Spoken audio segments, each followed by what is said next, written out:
No, You've never done stand-up. I was a personal appearance agent. I'll tell a story since, I know you're not directly involved with stand-up comedy, but in 81, I drove out to Los Angeles from Boston. Okay, gotcha.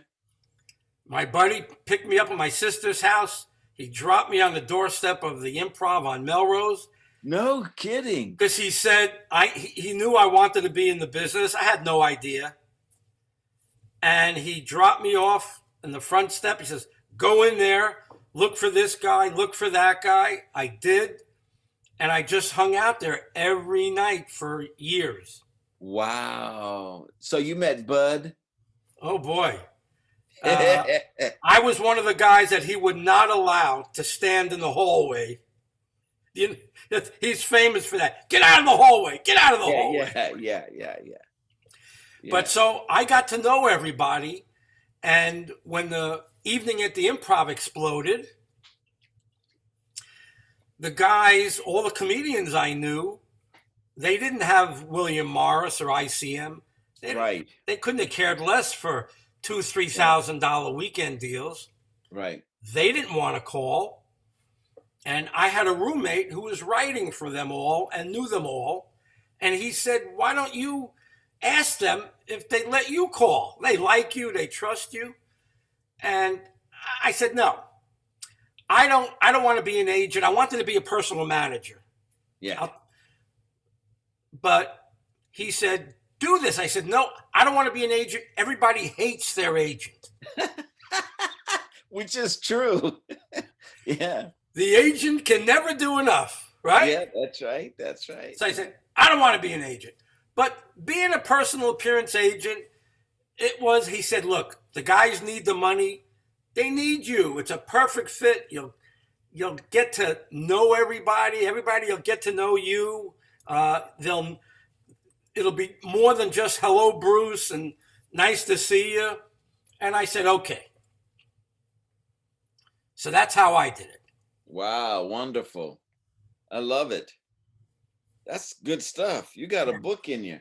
Yeah. Oh, yeah, definitely. And all the stories, sitting with the comedians and hearing them. It's being backstage with them, but the Improv with the where you can eat and the bar. Yeah, no, I know. Yeah, absolutely. So that's where I would sit with those guys before they'd go on, after they'd go on. Yeah, sure. They'd come out afterwards and sit down. Sure. Yeah, so it was really a miracle kind of thing. I'm surprised we didn't bump into each other because I was there all the time. I was at the Improv and I was at the Comedy Store. So what years might have you come into the Improv? I came to the Improv around 74, 75. No, definitely. Because I was a student at the American Film Institute and I was supposed to do a film in 74. They gave me a green light to do a film. And then in 75, I went down there and discovered Andy Kaufman. And I wanted Andy Kaufman to be in my movie. And they told me that his manager said, well, what movie are you doing? And I said, I'm with the American Film Institute. So they said, well, get the fuck out of here. He's not going to be in a student film. And I said, no, I got this great part. Why don't you just read the script? Let him read the script. They go, no, get the fuck out. That was because I made my film in, I was at the AFI in 74, 75, but I got into a little hassle. Okay, so it might have been 78. Yeah, because Bud left his wife with the 44th Street Improv in the city. And came out, and I've heard enough interviews now with the guys that said they literally helped him with hammers and all that kind of crap to build the Improv, and then they went into the comedy strike. So yes, right. When was the comedy 79. strike? Oh, was it? See, I remember that. I remember the comedy strike, boy. And you know about the suicide, right? Oh yeah, but that was the store. That was at the store, exactly. But he got everybody. He came at the right time because he got everybody that wouldn't perform at the store. he got them to the Improv. Right. Yeah. And all the New Yorkers and everybody else from everywhere in the country, in Canada, they went to the Improv. And Sammy Shore then left his wife, left her with the, Mitzi. Yeah. You know, I work for Mitzi. Mitzi had a deal with ABC TV during the height of the Comedy Store. She had a deal with ABC TV to develop a 15-minute pilot for some of the stand-ups. So she went to the stand-ups she liked, and she said, write me a 15-minute pilot because I got an entrance into ABC development. And they gave her the money.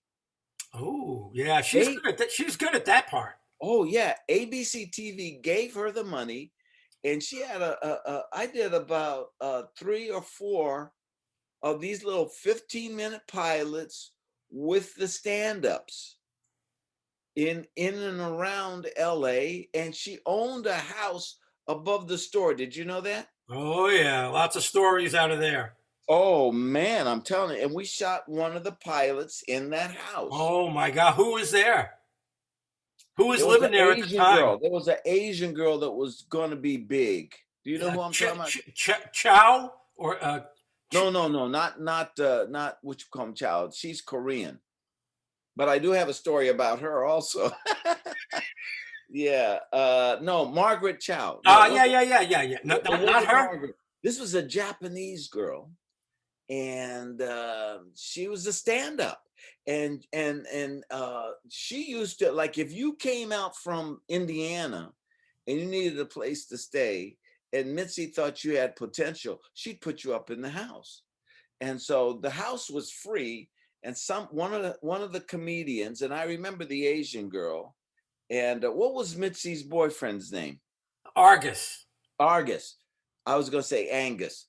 Argus Hamilton, right? Mm-hmm. Argus Hamilton was in it with this Asian girl.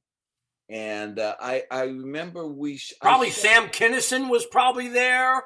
Sam Kinison was there, yeah. The wildest ones. Yeah, and what's the guy's name? What was the guy's name? The black guy that was supposed to do Saturday Night Live, but he couldn't read, so they used Eddie Murphy. Charlie something. Charles. He was supposed to be on Saturday Night Live, and they found out that he couldn't read. And he had to be able to read the cue cards. So they didn't hire him, and they hired this 19-year-old kid, Eddie Murphy. You know, so anyway, I did a pilot with him. I did like 3 or 4 pilots for her. And then she would send them to ABC TV, and they'd try to get a half-hour sitcom out of it. Anything out of it? No. They all went right down the tubes.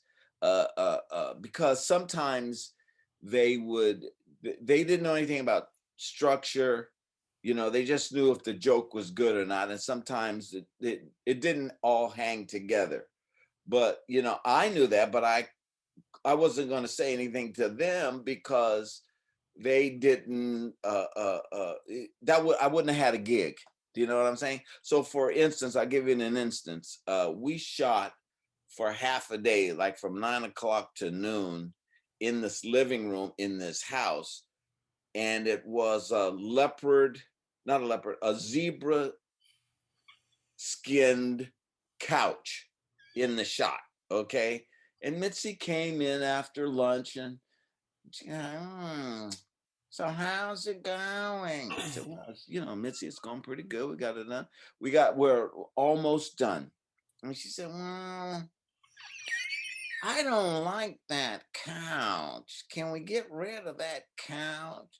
I said, well, Mitzi, you know, we've been shooting for 3 hours or 4 hours, and the couch is the centerpiece of the scene. She said, yeah, but I don't like that couch. And I said, well, we can take the couch out, but that means I have to reshoot everything. And that's going to cost you money. So it's up to you. Do you want to live with the couch, or do you want me to reshoot everything? It's just going to take all day again. And she says, I like the cow. Oh, yeah, man. Great story. I was hustling back then, man. I was hustling. See, there's some magic to that. You know, in most of these shows that I do, I get the magic of the hustle in a good way. You know, from the time they were in high school or college, and they said, I can do that. I don't want to be an accountant.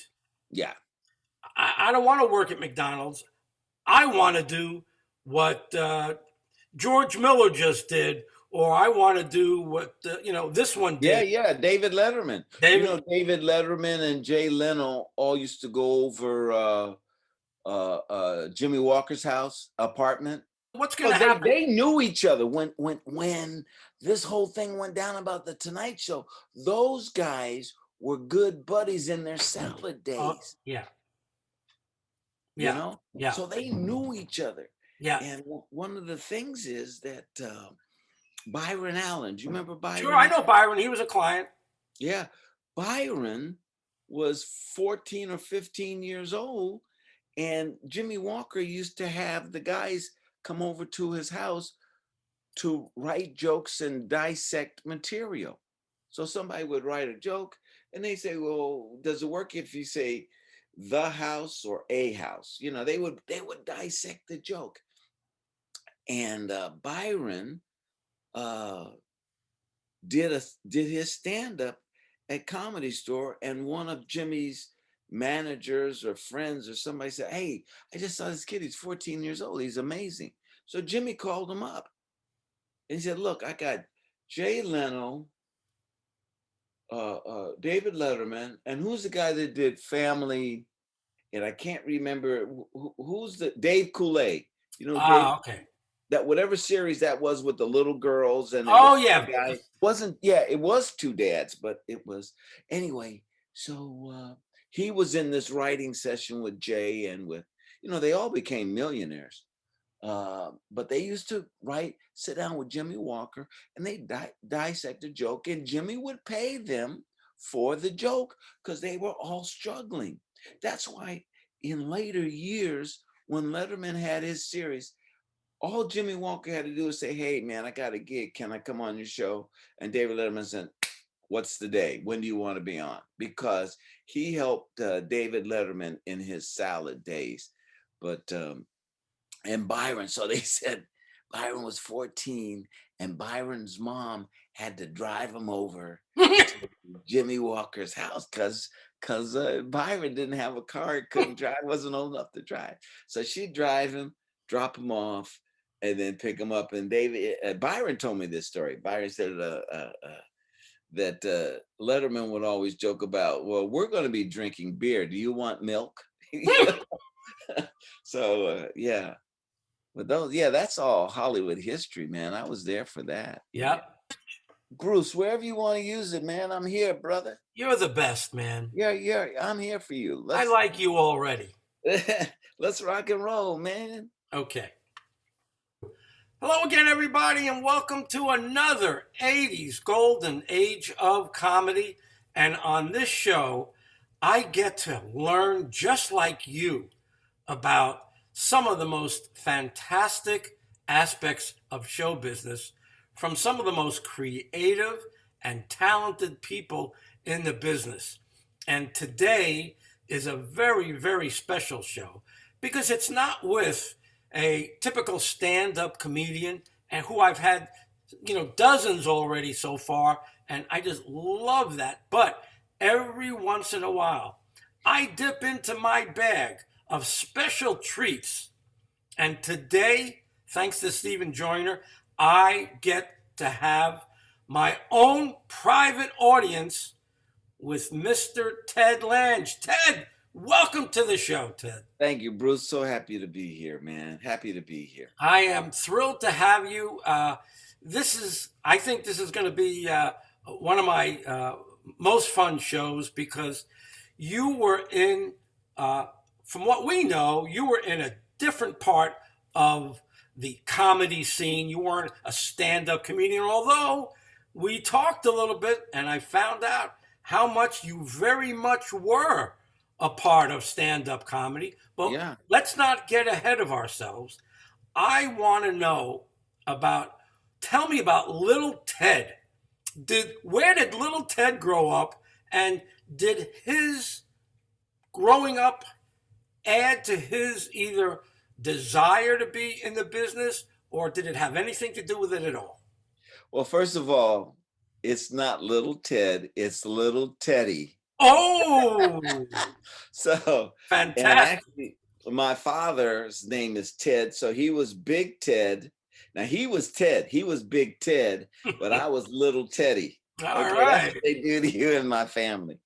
And my father in the 1950s was an actor. So they had a theater. It was really tough for black actors to get jobs in the 50s. So they did a lot of stage instead of TV or films. And usually in the films or the TVs, you would play either a butler or a slave. Do you know what I'm saying? You were working on Madison Avenue as a butler, or you were a nurse in a hospital, something like that. So the only place that you could get any real training was in a theater called the Ebony Showcase Theater, because what they did was they took a white play, which they would then cast black. So I would, as a little kid, I would go see my dad, my brother and I, Mikey, not Mike, but Mikey and Teddy would go see their dad in a play. And my dad's real job, where he made money, was a plasterer.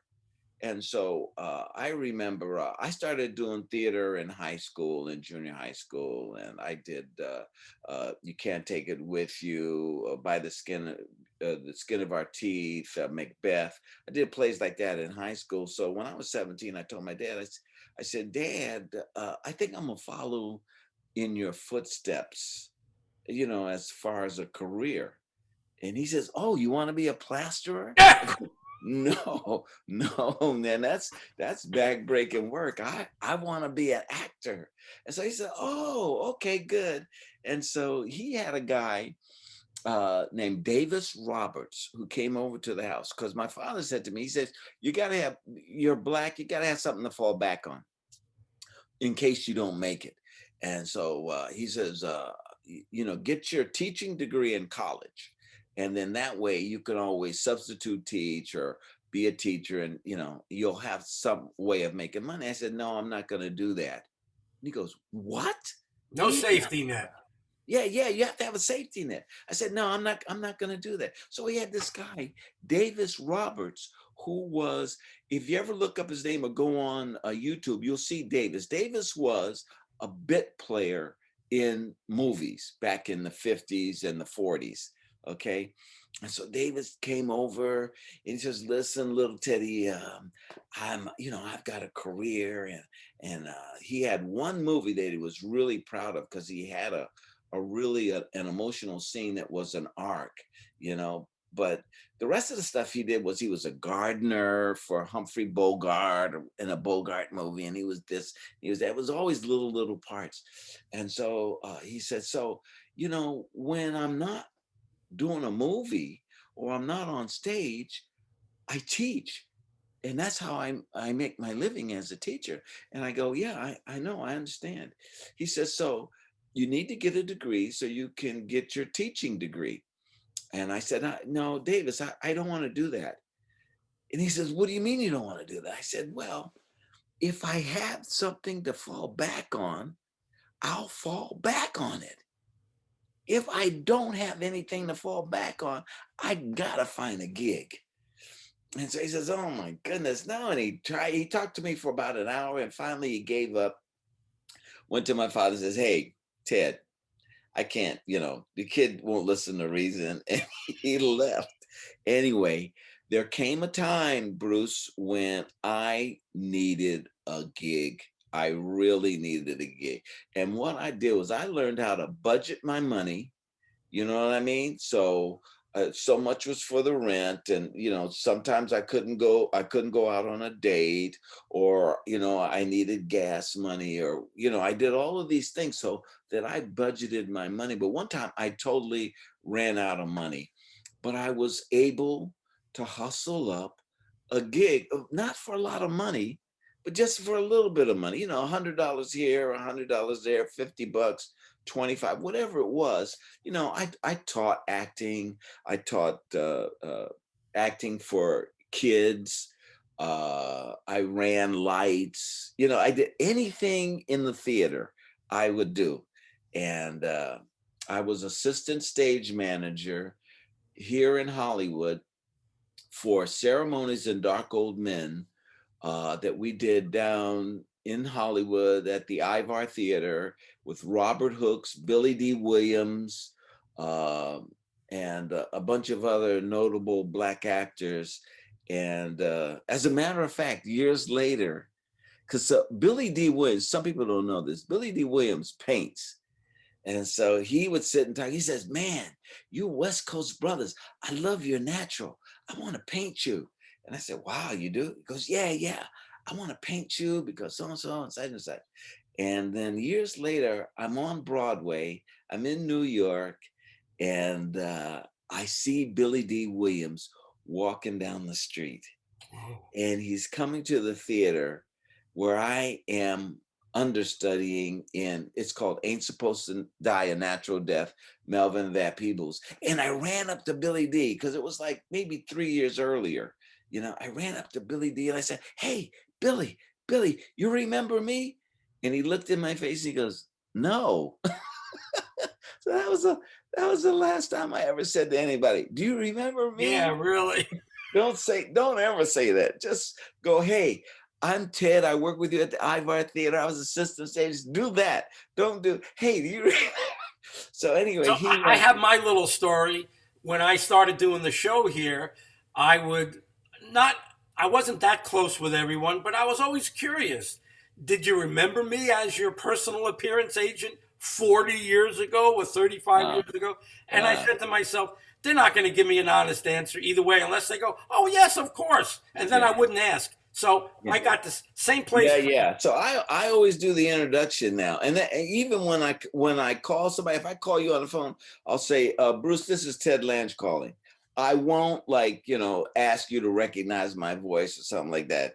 Because man, that's like boom in the heart, so but anyway. How did you get down to LA? Because I know you're an Oakland, Northern California guy. How did you make that big transition? That's what I want to know.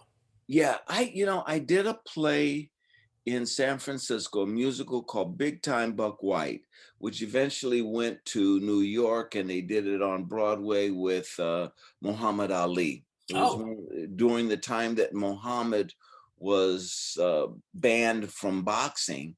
So he went on the stage. He went on the Broadway stage, and they actually showed a section of it on the Ed Sullivan show. You can find it on Ed Sullivan. Anyway, I created this part in this musical, Big Time Buck White, in San Francisco. It was running as a straight play in LA. We brought it up to San Francisco. We were going to do it, and they changed it halfway through into a musical. Then they took that musical to New York. Anyway, they took everybody but me. What the heck? Yeah. Oscar Brown Jr. was the director, and his wife was a woman named Jean Pace. And Jean Pace did not like me. And to this day, I don't know why. I was 21 years old. I didn't know nothing. I'm just an actor, but she had a vendetta against me. And I was the one of all of the cast, because I was theater oriented. A lot of these guys were like either just a nightclub singer or, you know what I mean? They weren't into theater. I was in the theater, and I would always go to Oscar. I say, Oscar, are we going to go to New York? You think we can get to New York? He says, yeah, I think we're going to go to New York, because I wanted to be on Broadway. Wow. And they went to New York. They took everybody in the cast but me, and they opened up the part to all of the actors in New York. And so they all read for my part. Anyway, I was so hurt and heartsick that I said, well, I'm going to go down to Los Angeles, and I'm going to try to make it in LA. because it broke my heart because the rest of the cast, and I didn't understand why Oscar did it, because I thought he could stand up to his wife and say, no, this guy's a talented actor and he should get the part. I did not understand it until I met my first wife. And then I said, oh, I see what the deal was. What'd she tell you? Well, there are certain things that my wife would, say, okay, here's what's happening. And I would go, oh, well, I didn't. Sometimes I said, no, I'm doing it this way. I'm the man. I'm going to do it this way. And then I would get a lot of grief. And so I understood once I got married to my first wife, I said, oh, I see what that deal is. She said, that guy's not coming. And Oscar said, good idea, Anyway, so I came down to LA and did you know anybody or? Yes, I knew. I had done a production in San Francisco before I did Big Time Buck White, the musical. I did Romeo and Juliet in San Francisco. It was a black-white cast. Okay, Juliet was white, Romeo's family was black, and I played Romeo. So I came down here to LA, and the girl that had played Juliet was doing musical theater. She was in Peanuts by Charlie Schultz. You're a Good Man, Charlie Brown. She was in You're a Good Man, Charlie Brown. So her name was Sydney Daniels. And I came down and I said, Sydney, I'm here in Los Angeles and I want to make a go of it. I want to try to, have a career. And so she said, listen, today's Sunday, tomorrow's Monday. They're casting for a musical at the Ivar Theater. Whoa. Go to the Ivar Theater. Whoa. So Bruce, I went to the Ivar Theater in Hollywood, walked in off the street to a cattle call, and I auditioned for this play. It was called The Visigoths, and I got the lead. Whoa! So I went like this. I said, well, everybody said this is hard. This ain't so hard. Everybody said show business is tough. This ain't so tough. I can do this. I got the lead part in the musical. They didn't know me from Adam, but I could read, and I could sing. Not a great singer, but good enough for what they wanted. And they gave me the lead, man. And I'll tell you who else was in that show. Some of the down the street was the Aquarius Theater, and there was a girl named Gloria Jones, and she wrote the song for Gladys Knight and the Pips, If I Were Your Woman. Oh. Okay? Yeah, she sang it to me. This is 1969. And so she was a singer. She was a hell of a singer. She could sing her ass off. So they put her in the music, and we were like, there was a trio. There was me and another black guy and Gloria, and the three of us kind of did a bit throughout the whole musical. Anyway, so I'm going like this. Oh man, shoot, just let me at him, let me at him, because I had success the very first shot out of the cannon, and there was at the University of California at Davis, which is up near Sacramento, that when I was doing Big Time Buck White, this guy came by, and this was a time of during black theater, and they wanted black teachers, and there were no black teachers with teaching credentials. So this guy came over from the university, came and saw this musical that we were in, and he came to me and another actor in the show and said, would you teach at Davis? Wow. And this was before I decided to go to LA, and we both said, yeah, we'll teach at Davis. So now I'm in Los Angeles, and they're saying, hey, we got the money for black teachers, so we want you to come. And the deal was, I was going to teach history, and my friend was going to teach acting, because I just loved the history of African Americans in theater, and I had followed, and I had a great book about it and everything. So I was a history buff. As a matter of fact, I've got some history plays. If you want them, I've got some plays that are historical in nature on YouTube. So if you go to YouTube, type in my name, Ted Lange, then type in Shakespeare Over My Shoulder. It's a historical play about William Shakespeare, or The Tears of Shylock. That's a historical play about Merchant of Venice and the character of Shylock. And then I got two other plays. I have a Black Lives Matter play called Blues in My Coffee. And then I have another one that won Best Play in LA called Four Queens, No Trump. And that has a historical section in it. It's absolutely true that I worked into this play. So anyway, I was always historical. Anyway, so I'm in LA. I'm in a play that the producer says this is going to be the biggest hit in LA ever. And I go, wow. I mean, I just walked in and I'm going to get an agent and I'm going to be a star on television. Or I'm going to get movie roles. All of that's going to happen in 5 minutes, you know? And so the school calls, UC Davis calls and says, hey, we got the money for you to teach. And I said, well, I'm not teaching. I'm getting ready to be a movie star. And he said, no, you don't understand. We need the Black teacher and your friend doesn't want to do it. I said, my friend doesn't want to do it? He goes, no, he says that you should do it. So we want you to teach acting and we want you to teach the history. And I said, I tell you what, I'm in a play in Hollywood and Monday is dark. If you can arrange for me to fly up from Los Angeles to Sacramento, have someone pick me up at the airport, drive me to UC Davis, I'll teach 1 day a week and I'll teach all day. I'll teach something in the late morning and then I'll teach something in the afternoon and then I'm gonna fly back to LA in the evening. And so when you have nothing to lose, you can make a demand. Exactly. You know?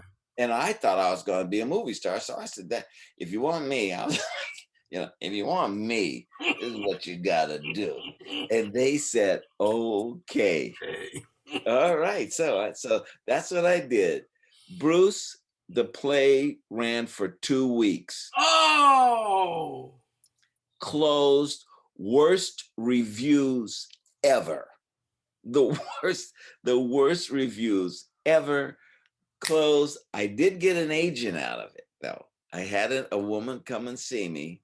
Her name was Helen Barkin, and she became my agent. And she never got me one audition or one interview the whole time I was with her. You see that? Too many people don't like their agents. Yeah, well, I mean, I loved her. She could have got me in, but she could never get me in. And at that time, Mod Squad was a big deal. That was with Clarence Williams III. Oh, so yeah. they were casting, every 4th or 5th show, they'd have a predominantly Black cast for Clarence Williams's episodes, So I kept saying, can't you get me on Mod Squad? Can't you get me on? And she goes, I'm trying, Ted. I'm trying. So that's what happened, basically. So the only money I could make was teaching. And then again, I had to, take my money and make sure set aside this much money for food and rent and this much money, for gas to run around Hollywood. And that was the deal for me at that time.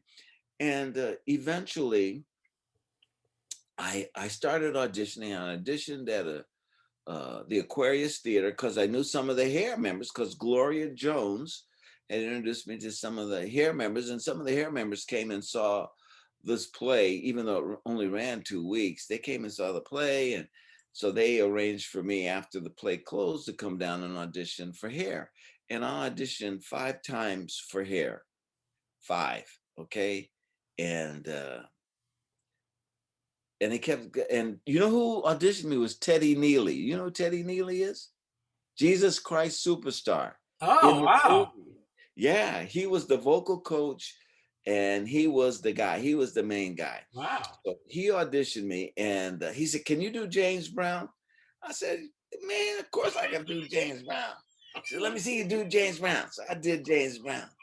Hey, and so they put me on the list and they brought me back 4 more times. So on the 5th time, they said, listen, we're going to do a road show of Hair, the first touring company, and we're going to take the show that's in Vegas and turn that into a road show. and it's going to tour. It'll be the first national tour of hair. Can you travel? And at that time, I mean, my money was down to coins. It wasn't down to dollar bills. You know what I mean? So I said, damn right, I can, you know. So I flew to Vegas. They put me up in a motel, and then I went and I would watch hair every night. And then when I felt comfortable in certain parts, they never had a formal rehearsal. They just said, they gave me a script and said, you know, find out what parts you want to do, and then we'll arrange for you to do them. And so they had and I did all the comedy that the black guys did. That's what I watched, because my singing was okay, but it wasn't like Stevie Wonder, you know. It wasn't. Nobody's like Stevie Wonder, but Yeah, anyway. yeah, right. So, but they looked at me and said, Stevie Wonder, right? I go, no. Rex Harrison, you know, Rex Harrison is my voice. I had all the comedy down. So they had a bit called A Young Recruit, and I did this bit, and it went over really, really well. So they put me in the show, and then I toured, and that's how I got to New York. Yeah, that was the deal, man. Did they put a little bit of money in your pocket to be on a national tour? Oh man, it was the most money I ever made in my life. I thought it was a mistake. They gave me so much money. I said, is this right? You know? And they went, what are you talking about? I said, never mind. Never mind. Never mind. Bruce, I never made that kind of money. And when you're on the road, you make more money than if you're like in New York, or if you're sitting in a city doing a show. Because they cover all the expenses, right? Yes. They got to give you this money. So I took money and I was sending it home to my dad, and I said, put this away. Because if they ask for it back, I want to say you have it, you know. That's a funny line. That's funny.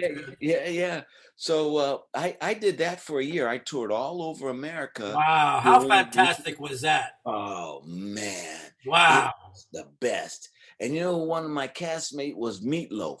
Oh, Meatloaf and I, we were like this, me and Meatloaf, and we would do comedy bits together, you know, because he was, back then, he was like 300 pounds, and I'm 5'7" and 150 pounds back then, you know, so you had like Laurel and Hardy, you know, and so he and I, we just hooked up, and we were good friends. Now, fade out, Bruce, about a year ago, the New York Times did an article on Broadway over the years.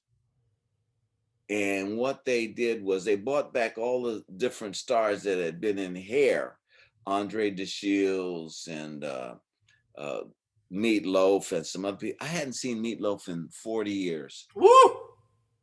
And he ran up and hugged me. He said, man, I miss you. I miss you. But he would follow me, and I was following him because he was doing records and he was doing movies, you know.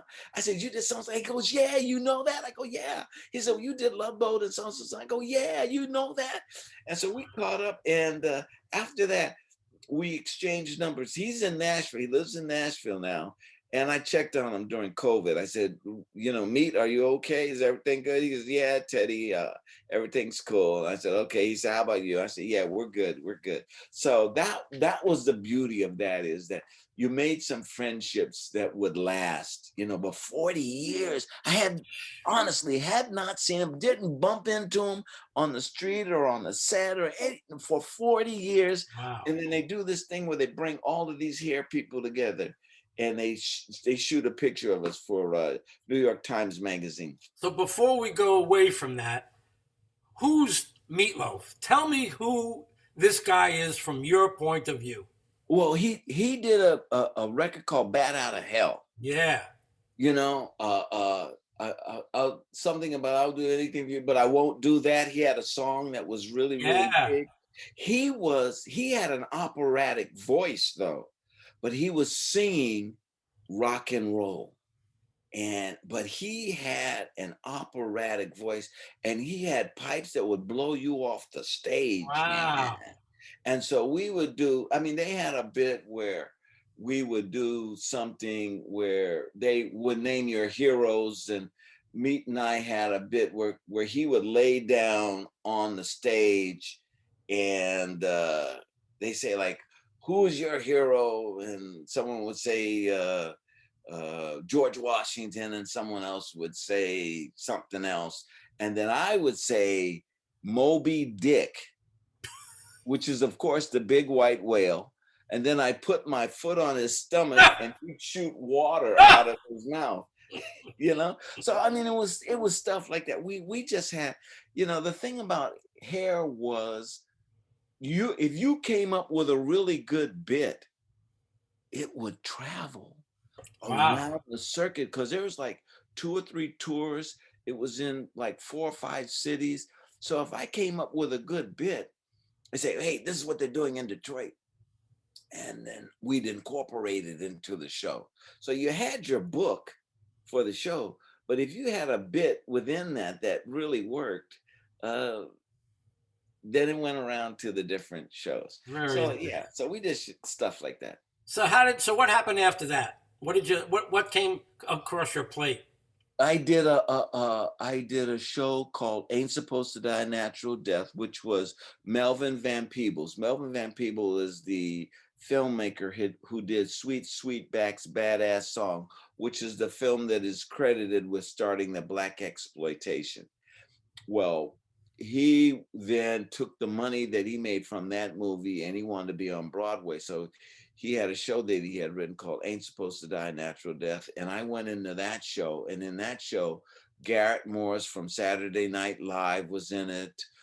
Dick Anthony Williams, who did a lot of Black movies at that time. It was the creme de la creme of Black theater. Wow. They were in this play. And again, I'm going, wow, I got into this, and I'm with the #1 Black actors in New York City. Wow. So I did that. And what I did was I understudied like 6 guys. 6 guys I understudied. Bill Duke, who later became a director and an actor, and you've seen Bill Duke. He was in the Arnold Schwarzenegger thing, Predator. He was in that. So I understudied him, and he's the one that broke the razor on his head when he was shaving his head. And anyway, so Bill Duke and Garrett and Sati Jamal, a bunch of guys. So what I would do is I would go on.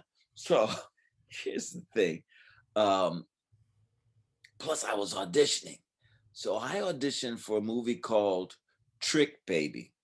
Now what happened is I went around, I was hustling, Bruce. I was hustling. So I'd go over to this casting director, leave a picture and resume, go over there, leave a picture and resume. I said, I'm on Broadway. I'm doing Ain't Supposed to Die a Natural Death. Here's my picture, here's my resume, bum, bum, bum, bum. So a movie came up called Trick Baby, and they had 2 open male parts. It was basically casted in Hollywood, but they came to New York, and they were going to shoot in Philadelphia, but they came to get some actors from New York. And so the part that I was auditioning for was the part where I open the door and I say, I ain't seen him. And then I would close the door. That was the part. I went to the casting. I said, is that the only part that you got? He said, no, we got another part, but it's for a pimp. And we can look at you and see you're not a pimp. And so what I did, Bruce, because I'm hustling now, I went up to Harlem and I bought me a burgundy hat with a gold band, a big wide brim pimp hat. Okay.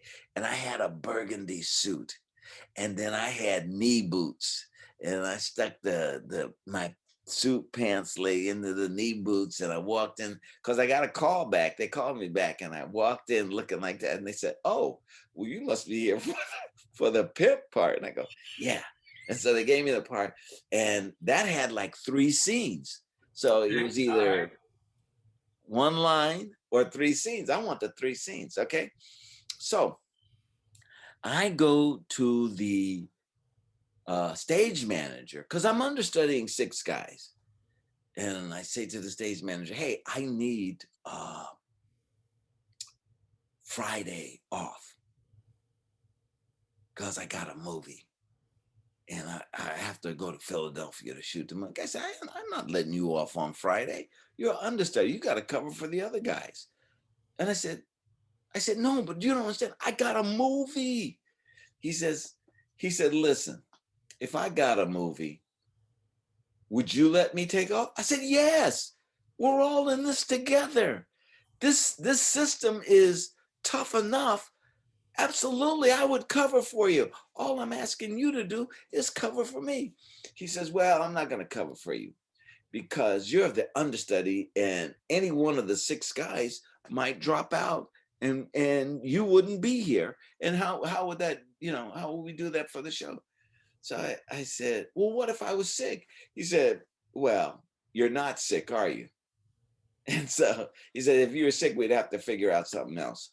So what I did was I went around to the 6 guys that I understudied. I said, do you think you're going to be here for Friday? And they go, yeah, I'm going to be here on Friday. I said, okay, I just need to know. Promise me you'll be here. He said, yeah, Ted, we're going to be here on Friday. I said, okay. So Friday morning rolled around. I got on a train and went down to Philadelphia. Okay. Reported, got my wardrobe, did everything, boom, boom, boom, bang. And half hour, you have to check in at half hour. So if the show is at 8 o'clock, you check in at 7:30. At 7:30, I called the stage manager. His name was Nate Barnett. He was one of the #1 stage managers in New York at the time. I said, Nate. He said, well, Ted? I go, yeah, Nate, I'm so sick. I can't come in. He said, no, you're not. You're not sick. You're doing that movie. I said, no, Nate, I'm not doing the movie. I am just so sick. I'm so sorry. I can't come. Bye. And I hung up. So, shot the movie. Okay, Bruce? I come back to New York. Saturday, he got 2 shows, matinee, and then he said, Ted, you shot that movie, didn't you? I go, no, I don't know what you're talking about. he said, I know you shot that movie because after you hung up, I called you and the phone, you weren't in your apartment. The phone didn't do anything but ring. And I said, Nate, I was so sick, I couldn't pick up the phone. I couldn't get to the phone. I was sick though. I was sick. And so I was good until the movie came out. Once the movie came out, I was sick, but prior to that, so that was the stuff. I mean, you're a kid and you want to be in show business and you're doing stuff like that just to get over, How did that movie go? Well, it turned out really well. It was called Trick Baby, and then Universal bought it and changed the title, and it became known as The Double Con. And the star of the movie was in like 71, Mel Stewart, who was George Jefferson's brother. Before they found George Jefferson, they introduced this character of George Jefferson's brother while they were trying to find Sherman. Right. And Mel Stewart played that part. And then there was another guy named Keel Martin who is white, but he was playing a black guy that could pass for white. And he was on Hill Street Blues. Oh. He was on Hill Street Blues. If you ever see the opening credits, the first year or so of Hill Street Blues, you'll see Keel Martin. So we're all fledglings, Vernee Watson was in that movie, and she played Will Smith's mother in Fresh Prince of Bel-Air. So we're all kids and we're all like trying to make our way in the show business. So yeah, we had a lot of fun. When did it start getting a little more serious for you? And my first really question, did that movie role help you in the next step? No, not at all. I mean, it was on my resume, but no, it didn't get the kind of attention, say, like Coming to America got for people that were in that movie. It wasn't that kind of movie, because this was the height of black exploitations. So those movies were a dime a dozen. You know what I mean? They were strictly really for a black audience. And once the black audience came in and saw, boom, that was it, over and out. And it may have made a little more money than, you know, what it cost to shoot it. But no, it didn't do anything. But I was so happy to be in a movie. I mean, I didn't care. So my next step was I went to one of the actors in Ain't Supposed to Die, and I said, you know, I'm on Broadway, I'm understudying, is this it? And everybody acknowledged that I was a strong actor that was in the play. And I went to a guy named Arthur French. I said, is this it? Because I had expected someone to walk through the door like my agent did and say, hey, tap me on the shoulder, I love your work, and I'm going to make you a movie star. Nobody did. So I went to Arthur French and I said, Arthur, what, is this it? Is this all that? He said, yeah, this is it. I said, but there's no, you know, because you see these movies about how the guy steps into the part of the understudy and next thing you know, he's a big movie. No, that wasn't happening in real life. So I said, Arthur, that's the deal. He goes, yeah, that's the deal. I said, well, when this closes, what happens next? He said, then you're on the street again and you're looking for a gig. And I went, wow, man, this is kind of disappointing. So I wrote a play as a kind of thing to push this thing along. I wrote a play. And here's where I got a life lesson, Bruce. I wrote this play, and the other guy that was an understudy, Felicia Rashad, by the way, was one of the understudies. Oh, okay, wow. Before the day. And there's a guy named Roger Robinson, and Roger Robinson ended up winning a Tony a couple of years ago. He was the other understudy, and he was a hustler too. Wow. So he worked, he was hustling the Negro Ensemble Company. So I wrote a play, and it was a one act, and I was going to enter this NEC playwriting contest. And what happens is they would choose a play. If they liked your play, they would produce the play. Okay. So I wrote this play, and I said, Roger, I just finished my play. Who do I take it to over at the NEC? He says, give it to me, I'll read it. Because I'm the head of this whole playwriting thing, and I'm, you know, and I'll get it to the right person. I said, oh, okay. Now my play was Black science fiction. Okay, so it was about a guy that wanted to commit suicide, and he meets this alien, and the alien is the most beautiful woman you ever seen in your life, a Black woman, but she wasn't really a woman. She was really a plant, like, you know, so like a head of cabbage or something. You know, I mean, she was a plant on her planet. But here, when she came, she's a plant, but she really looks like a woman.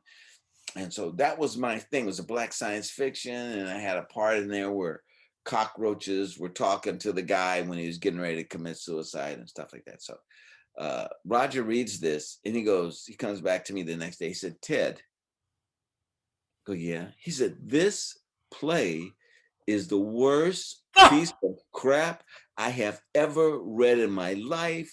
Nobody wants to see this. You got a Black guy that's committing suicide, and the girl is a plant. It's stupid. This is stupid. So don't even turn it in. And I mean, but this went on for like 20 minutes. I'm giving you the sherbet, right? So I take the play, I fold it up, and I stick it in my jacket. And I'm getting on the subway.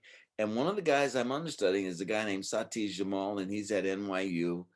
And he gets on the subway. He says, hey, man, what's that? What's that in your jacket? I said, well, I thought it was a play, but I guess it turns out it isn't. So he said, well, let me read it. And I said, no, you don't want to read this. Because I mean, he really kicked the crap out of me, this guy. I said, no, you don't want. He said, listen, let me read the play. What do you got to lose? All right, here again. He reads it. Now he's taking directing at NYU, and he needs a play for his thesis. Whoa. Okay, so Here is my life lesson. The next day, Sati comes back and he says, this is the best play I've ever read in my life. Oh my He says, I'm at NYU. I'm doing my master's thesis. I want to do this play. And I went, wow, really? He said, yeah, really. And so he did this play, okay? And the play got great notices around New York. Everybody came to see it. Someone at the New York Shakespeare Festival, a woman named Novella Nelson, said, I heard about your play. Let me have the script. So I gave her the script. So now I'm thinking I might be able to do it at New York Shakespeare Festival. New York Shakespeare said, well, it's a one act. But listen, Columbia Pictures is looking for some writers. And I submitted your play to them. I want you to go over Columbia Pictures Television, meet this person, here's her name, meet this person and talk to her because they're doing a television series called Temperatures Rising with Cleavon Little. Wow. And they're looking for Black writers. So I go, man, that's perfect. Now here's what I'm thinking, Bruce. I'm thinking I get in as a writer. And then around the second or third week, I write a little part for myself and make it a recurring role because I'm really an actor, you know? So I go and meet the lady. The lady said, read your play, fantastic. Wow. We go back and forth. She said, listen, if you were in LA, I would introduce you to the executive producer, Bill Asher, because I love this and I put a high recommendation on your writing. She said, but I tell you what, you're doing Ain't Supposed to Die here in New York. You're on Broadway. So forget about meeting Bill Asher, but I want you to come back in a week with about 3 or 4 story ideas for Temperatures Rising. I said, okay. So then I went back to the theater and I said to Nate Barnett, the stage manager, I quit. I'm giving my 2-week notice. He said, what are you talking about? I said, I'm going to Hollywood and I'm going to be a script writer. I'm going to be writing on a half-hour sitcom. I quit. Because I had already talked to Arthur and I'm following the dream. So 2 weeks come, I quit. I go back to LA and I call up the lady to get a meeting with Bill Asher.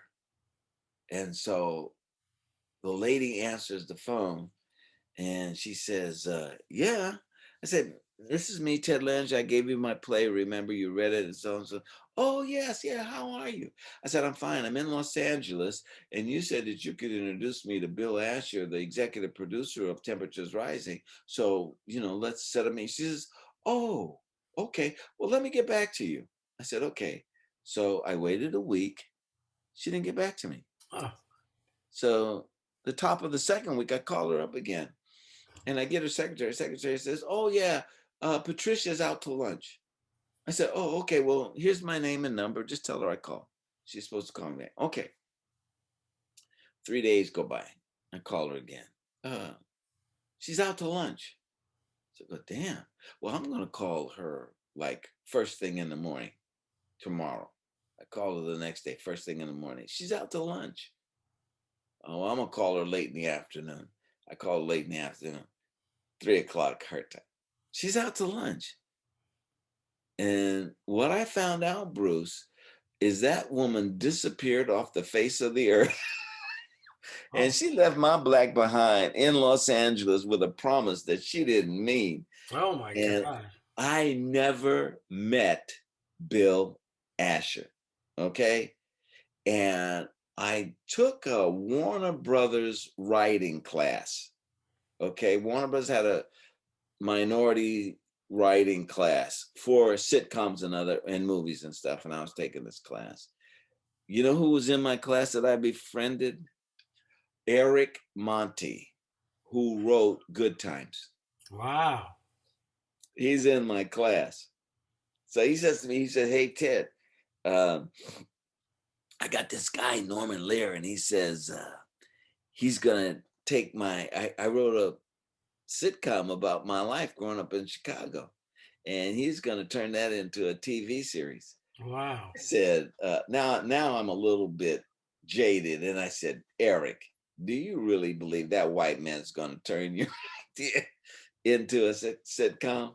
He goes, yeah, he seems to be an honest guy and this and that. And we get along really well and so and so. Yeah. I said, man, you better wake up and smell a rose. White man ain't gonna give you no TV series. I said, what? In the projects? You're talking about growing up in the projects in Chicago? He goes, yeah. I said, get out of here, man. That guy's yanking your chain. Of course, it became good times, you know? It became good times. And Wow.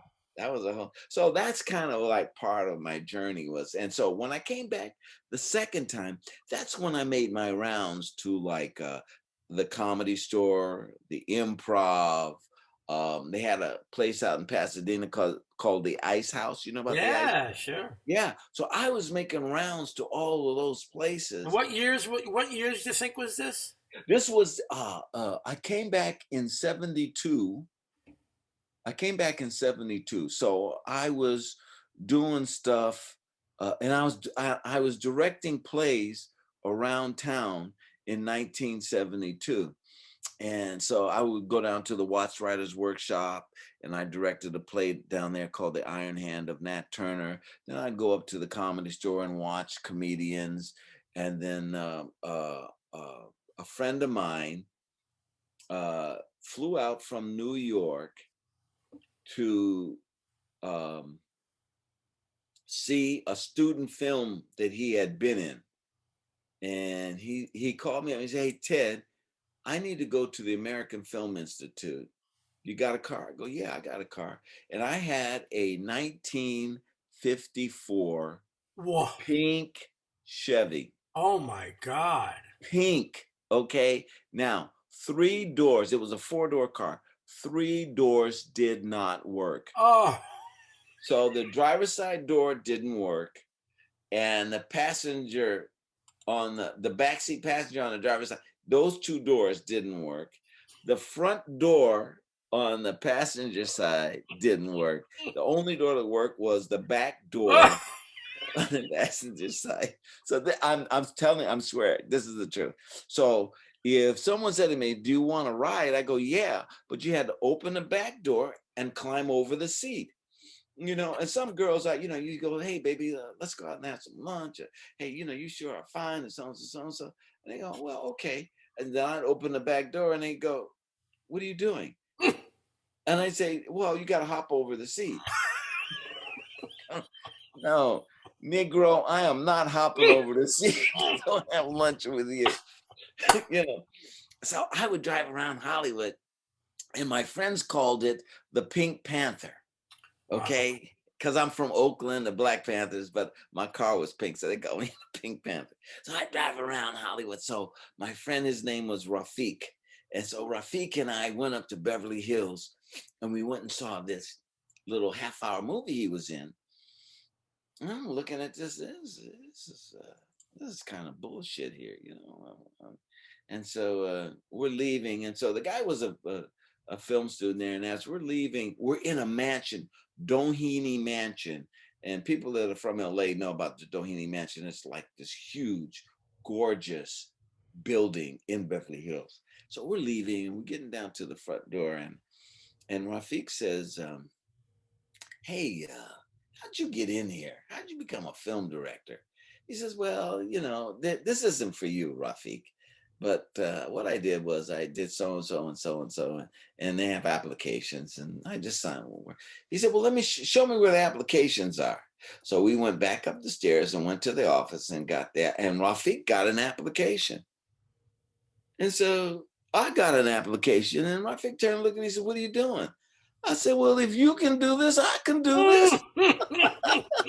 And so we both filled out the application.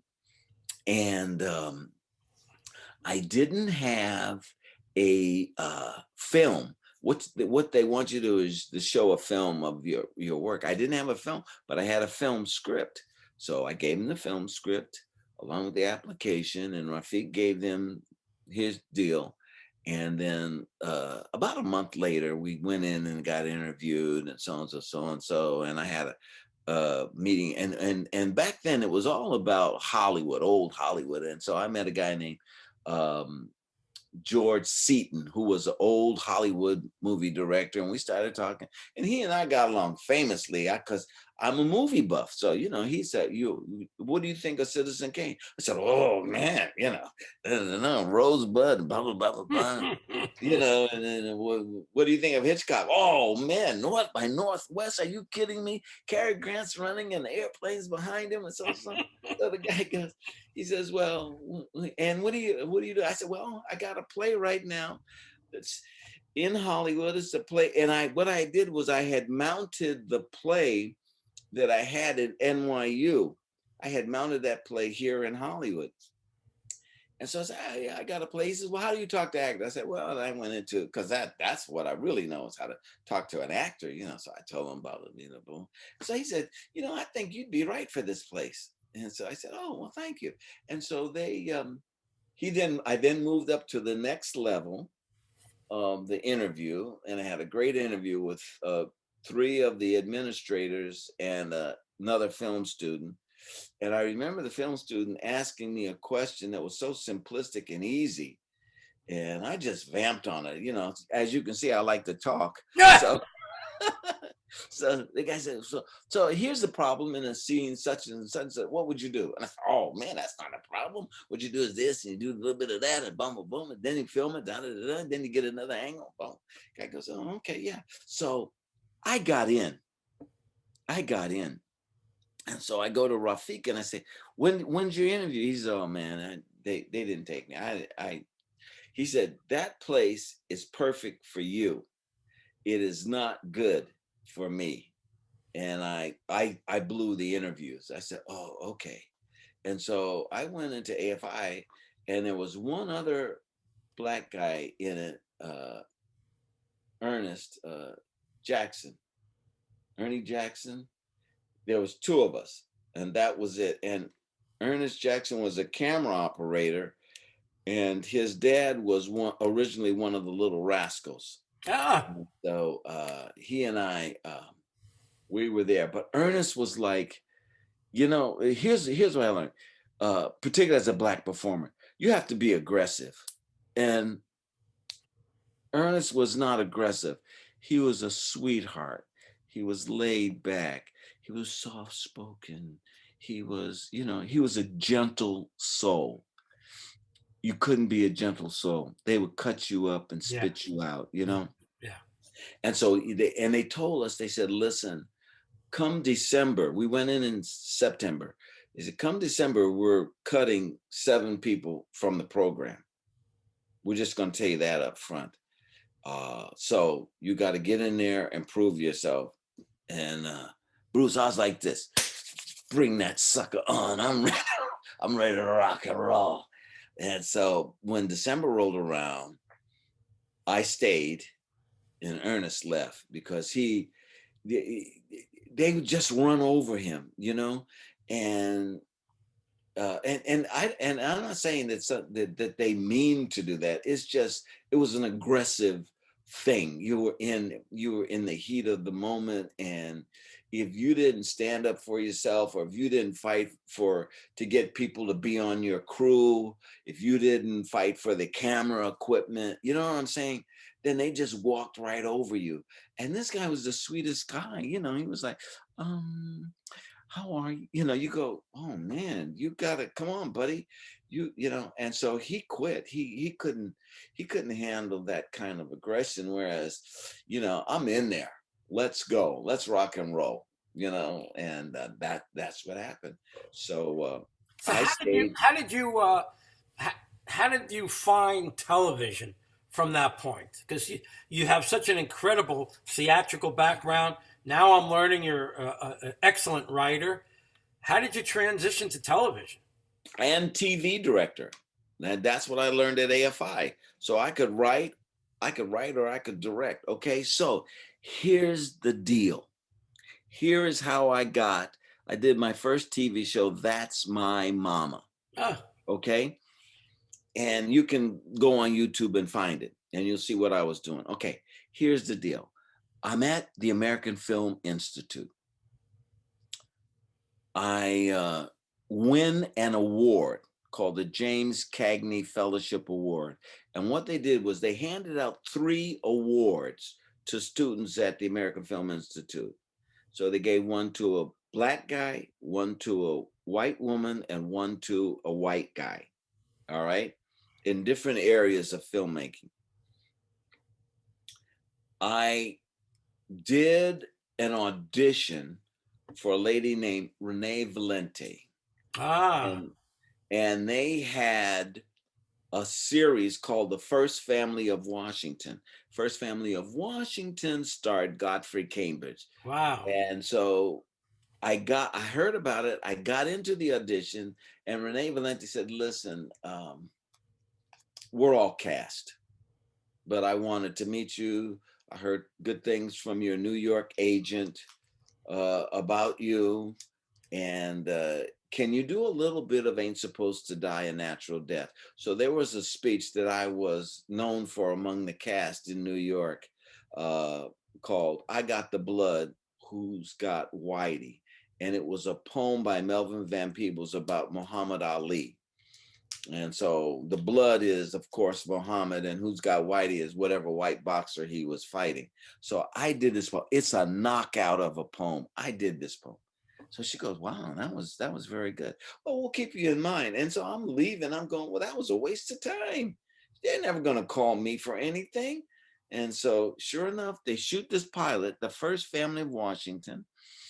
The pilot, the studio, Columbia Pictures Television, looks at the pilot and goes, this is terrible. We hate Godfrey Cambridge and we hate that guy. The only thing we like about this is the woman playing the mama, Teresa Merritt. So they go back to the producers and they said, look, we're getting rid of those other producers and we're putting Bly and Beard, Alan Bly, Chris Beard on this. Bly and Beard had been doing the Sonny and Cher show, which was a variety show, which is a whole nother thing that pops up later on in my adventures. But anyway, so they said, okay, we're going to do 3 screen tests to recast everybody but the mama. And we're going to call this, when we get it together, we're going to call this That's My Mama. So they had a guy named Bill Elliott who was married to Dionne Warwick, another guy named Lonnie Stevens, I believe it was Lonnie Stevens, and then Clifton Davis. And Clifton was perfect. He was exactly what the studio wanted. And you know what happened to me, Bruce, is it was the first time I was ever on a movie lot. That's exciting. That is exciting. I'm telling you, you know what I'm talking about. I drive on this lot and you see all of these old buildings where they shot, Humphrey Bogart and all of these guys, the Maltese Falcon. And so I walk in one of those studios and literally my mouth is open. I'm like, wow. And you can feel the energy. So they got three casts that are doing the screen test. And I'm playing a street kid who's like 16 or 17 years old, shaved off my beard. And so I go around, I say, hey, what do you do? And the guy says, well, I'm the DP. What's the DP? Director of photography. Oh, God. I'm a gaffer. I'm the best boy. What do you do? I'm the prop man. Prop man? What do you mean prop man? He opens up this thing, this prop box, and anything you want is in that prop box, from chewing gum to a revolver to coins or dollars, whatever you need, this guy's got it. And so I go around and I'm interested in the crew as well as, meeting the other actors. So the bit is this, Bruce. I'm playing a street hustler kid.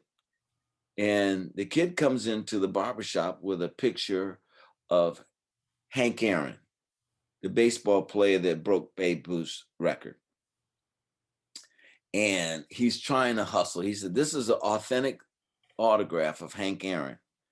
and there are two old men in the thing, and one of the old men buys the picture for $5, and then he examines the picture and he goes, wait, Junior,